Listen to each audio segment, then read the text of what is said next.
नमस्कार साथियों, आप सभी का स्टडी विथ पवन कोचिंग 4.0 हमारे चैनल पर स्वागत है।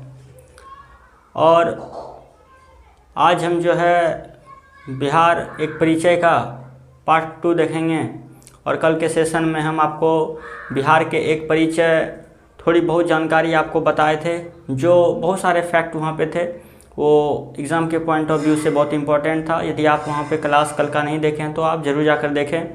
और बिहार पुलिस मगनिषेध और Bihar police SI clerk, jail warder, चलन प्रत्यक्षता और बिहार स्पेशल फोर्स जीडी जो कि 83 पोस्ट का भी एग्ज़ाम होने वाला है। तो उसमें जो है 20 प्रश्न आएंगे आपके बिहार स्पेशल से। तो यहाँ जो है आपको अच्छे से क्लास करना है और आपको कंटिन्यू करना है। तो आइए आज हम जानेंगे कि बिहार के बारे में। कल आपको यदि हम बताए थे कि बिहार जो है बिहार के उत्तर में जो है आपका नेपाल है, और बिहार जो है केवल एक अंतर्राष्ट्रीय सीमा बनाता है एक देश से, वो है आपका नेपाल। और दक्षिण में आपका झारखंड है, और पूरब में आपका पश्चिम बंगाल है, और इधर पश्चिम में जो है आपका उत्तर प्रदेश है। और यहाँ पे हम बिहार के कुछ भौगोलिक विस्तार को देखेंगे, राजनीतिक विस्तार को देखेंगे। तो भौगोलिक विस्तार में हम देखेंगे बिहार के वन्यजीव अभयारण्य और ज़िले, और उनके जो भी बिहार के ज़िले हैं और कहाँ पे पहाड़ हैं, और कुछ प्रमुख विद्रोह को देखेंगे, एवं बिहार के चित्रकला को देखेंगे और नाट्य शास्त्र को देखेंगे। तो आइए सबसे पहले देखते हैं बिहार के वन्यजीव अभयारण्य। कांवर झील पक्षी अभयारण्य ये आपका बेगूसराय में है, और कांवर झील भी जो है आपका ये बेगूसराय में है। और बिहार के एग्ज़ाम में बिहार पुलिस हो, बिहार एसआई हो, बीपीएससी हो, तो कांवर झील आपका पूछा गया है कि बेगूसराय, तो आप कांवर झील या कांवर पक्षी अभयारण्य आप याद रखिएगा, बेगूसराय। उसके बाद नागी नकटी पक्षी अभयारण्य जो आपका जमुई में है, ये भी आपका पूछा गया है। गौतम बुद्ध अभयारण्य जो है गया में है, और संजय गांधी जैविक उद्यान जो है आपका पटना में है। और राजगीर या पंत अभयारण्य जो है आपका राजगीर में है। भीम बांध अभयारण्य मुंगेर में है, और कैमूर वन्यजीव अभयारण्य कैमूर में है। और विक्रमशिला पक्षी विहार जो है भागलपुर में है। और यहाँ पे याद रखिएगा आप कि विक्रमशिला में जो है भागलपुर में जो है डॉल्फिन अनुसंधान केंद्र भी है। और भारत का सबसे पहला जो डॉल्फिन अनुसंधान केंद्र है वो आपका पटना में है, डॉल्फिन अनुसंधान केंद्र। और ये विक्रमशिला जो है आपका भागलपुर नौगछिया के पास जो है, यहाँ पर डॉल्फिन यहाँ पर भी अनुसंधान केंद्र है। और उसके बाद वाल्मीकि राष्ट्रीय उद्यान पश्चिम चंपारण में। और बिहार का सर्वप्रथम जो है ये राष्ट्रीय उद्यान, पहला राष्ट्रीय उद्यान है वाल्मीकि राष्ट्रीय उद्यान। और बिहार का पहला एक नेशनल पार्क है ये आपका पश्चिमी चंपारण में है, वाल्मीकि राष्ट्रीय उद्यान, जो कि राष्ट्रीय उद्यान वाल्मीकि राष्ट्रीय उद्यान जो है आपका गिद्ध संरक्षण के लिए प्रसिद्ध है। उसके बाद उदयपुर वन्यजीव अभयारण्य ये भी आपका पश्चिमी चंपारण है, और ये वाल्मीकि राष्ट्रीय उद्यान ये भी पूछा गया है आपका। और गोगाबिल पक्षी अभयारण्य कटिहार में है, और बक्सर पक्षी अभयारण्य बक्सर में है, और रजौली वन्यजीव जो है ये आपका नवादा में है। तो यहाँ से आपको 5 प्रश्न यहाँ से पूछे गए हैं। सोच लीजिए आपकी पक्षी अभयारण्य से जो है, जैसे नागी नकटी पूछा गया है, गौतम बुद्ध पूछा गया है, और पंत अभयारण्य पूछा गया है, भीम बांध पूछा गया है, विक्रमशिला पक्षी अभयारण्य पूछा गया है, उदयपुर पूछा गया है, गोगाबिल पूछा गया है। तो ये सारे प्रश्न पूछे हुए हैं, प्रीवियस ईयर के हैं।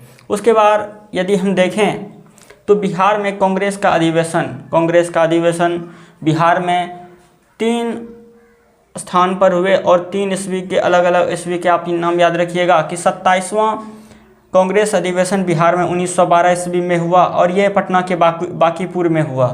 और इसके जो अध्यक्ष थे वो मघोलकर थे, वो आपका मघोलकर थे। और 37वां जो है 1922 ईस्वी में हुआ कांग्रेस का अधिवेशन, ये गया में चित्तरंजन दास के नेतृत्व में। उसके बाद 53वां जो है 53 वाला जो है 1940 में हुआ रामगढ़ में, जो रामगढ़ जो अभी झारखंड में पड़ते हैं ये। और ये जो है एपीजे अब्दुल कलाम के नेतृत्व में 53वां कांग्रेस अधिवेशन ये आ गया। और यहाँ से ये वाला 27वां कांग्रेस अधिवेशन बिहार वाला ये बांकीपुर जो है ये 1912 ईस्वी में ये पूछा गया क्वेश्चन है, ये VVI क्वेश्चन है। तो ये आप तीनों को याद रखेंगे। उसके बाद यदि हम देखें कि बिहार में प्रमुख विद्रोह, तो यदि देखें हम लोटा विद्रोह, और कल के एग्ज़ाम में जो है बिहार एसआई मेंस के एग्ज़ाम में यह क्वेश्चन पूछा गया था। लोटा विद्रोह मुजफ्फरपुर में हुआ था 1856 ईस्वी में। ये एग्ज़ाम में कल पूछा गया था मेंस एग्ज़ाम में।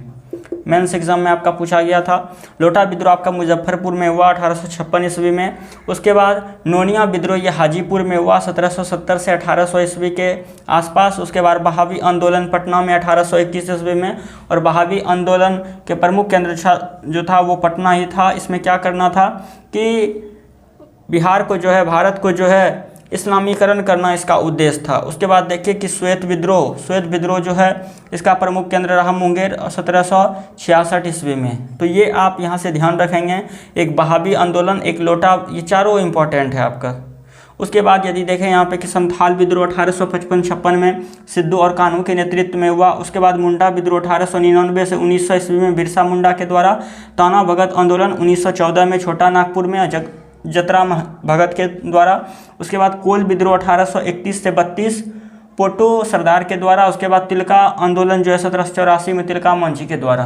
जो तिलका आंदोलन है भागलपुर में तिलका मांझी है, उन्हीं के नाम पर रखा गया है तिलका आंदोलन। और यहाँ से भी ये वाला चारों प्रश्न आपका पूछा गया है एग्जाम में, संथाल विद्रोह, मुंडा विद्रोह, ताना भगत और कोल विद्रोह और तिलका आंदोलन, ये आपका भी पूछा गया है। तो ये आप नोट डाउन करेंगे और वहाँ पर आप याद रखें। उसके बाद हम देखें कि जिला और पहाड़, तो बिहार शरीफ में कौन सा पहाड़ है, तो पीर पहाड़ी है। क्या है? पीर पहाड़ी। और गया में जो है जेठियन है, रामशिला है और प्रेतशिला है। ये वाला शिला वाला जो आपका जहाँ भी होगा वो आपका गया में है। उसके बाद जहानाबाद में आपका बराबर की पहाड़ी है, और ये भी क्वेश्चन पूछा गया है, ये भी इंपॉर्टेंट है BBI। ये बराबर की पहाड़ी आपका जहानाबाद में है। उसके बाद राजगीर की पहाड़ी जो आपका नालंदा में है। उसके बाद मंदार पर्वत जो है आपका बांका में, ये भी क्वेश्चन पूछा गया है, मंदार पर्वत बांका में। जो बांका वाला होंगे उनको याद ही होगा, जो गया वाले होंगे उनको भी याद होगा। तो ये थे आपके पहाड़। और यदि हम देखें अब कि बिहार में चित्रकला, तो बिहार में चित्रकला मधुबनी चित्रकला है, पटना शैली है और मंजुला शैली है। ये बिहार SI का 1799 पोस्ट का जब PT एग्ज़ाम हुआ था, ये मंजूषा शैली जो पूछा गया था, मंजूषा शैली जो है बिहार, इसको GI टैग भी मिला है। तो मंजूषा शैली जो है ये बिहार का चित्रकला है। उसके बाद सांझी कला शैली, ये भी बिहार का है। उसके बाद यदि हम नाट्य शास्त्र को देखें तो बिहार का नाट्य जो है वो विदेशिया है, डोमकच है, जट जाटिन है, सामा चेकवा, ये भी पूछा